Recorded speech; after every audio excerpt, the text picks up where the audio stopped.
It's a beautiful day here at Crystal Bridges, and we're here to get a VIP tour from none other than Clay Bakker. So I know that this has been kind of your baby from the beginning. Kind of tell me a little bit about it.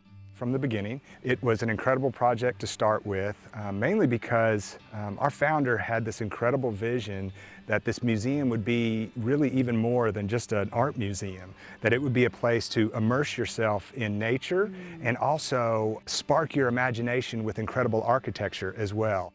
The Crystal Bridges experience is really a multifaceted deal that we're very proud of. We're on about 120 acres. We run along a natural creek. We've done a little bit of work to make that creek a little more expansive in the middle. We call that our ponds.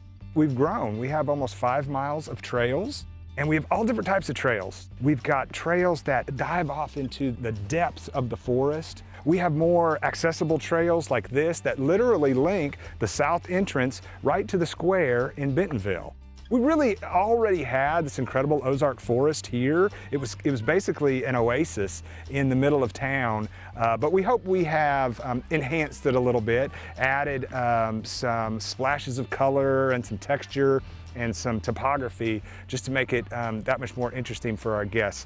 The Crystal Bridges experience is an immersion type of an experience. There's art, there's nature, there's architecture, and hopefully we give everyone the opportunity to have a little education about all three of those things and how they work together. I love all the colors that are here. Tell me a little bit about how did you design this? Is it native plants to Arkansas? Is this things that you brought in to educate people with? How did you decide what flowers go with what art? Our founder, Alice, established this landscape to be really continuous with the Ozark landscape. And so she asked us, we would like you to work with native plants throughout this process. So we have plants that are exclusive to the Ozarks, but we also expanded that palette a little bit to include plants throughout a little bit more of an expanded area in North America. So we created gardens that you could envision within your home with plants that we want you to use more in your home because they're really essential to the ecosystem. This has really changed the game in Northwest Arkansas for a whole nother generation. So we have an endowment that allows hundreds of kids to come to the museum and experience an art tour. Well, I'm anxious to get the tour. I'd love to show you a new little feature. What we have here was a recent addition in the last couple of years. This is our Monarch Way Station.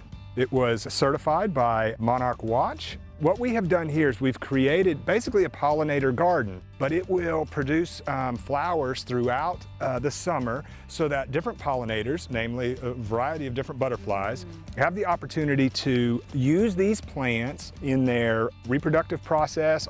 Monarch butterflies do this really interesting migration across the country from north to south, but they need milkweed, and milkweed is disappearing throughout the plains of the United States. So we have provided, they're not really up, there's only a few that are just starting, of the milkweed plants to give them a food source, and it gives them a reproductive source.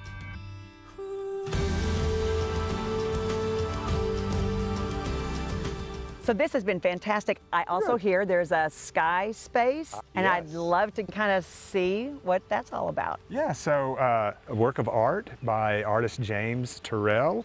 It's called the Skyspace, The Way of Color. So come with me and I'll show you and tell you all about it.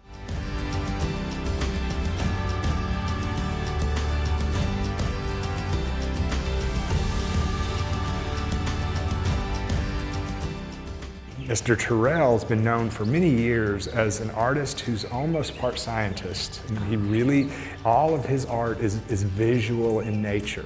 A lot of it has to do with light. But one of his interesting experiments that he'd done over the years was exploring our perception of the light produced in the sky and how we perceive that if we take out all the environmental things that light is bouncing off of. So when you stand out there and there's a forest around you, we get greens and whites and browns and yellows, and there's a lot of different colors bouncing. What he discovered was that if you take all that out of our perception and you let us take in the color from the sky by itself, it's like an optical illusion. So these are the different colors that you would see during this experience? What this does illustrate is the different colors that we wash onto the plaster white ceiling. Interestingly enough, a camera does not pick up the changes in the sky color that your eye picks up. One of the most fascinating aspects of this art is that it is a perception thing that only eyes can perceive. So lenses and so forth from cameras don't even perceive the change in the color of the sky that we do through our eyes. It's an optical illusion. Arkansas, of course, has so much to offer of all the colors of the season, so I can imagine each season what those colors would look like at the time of the day. So Debbie, this is just another great example of really these sort of intimate spots that we've got all along the trail. I really appreciate and thank you so much for giving me this private tour today. It's my pleasure, and I hope we've enlightened a few other people out there Absolutely. to come check us out.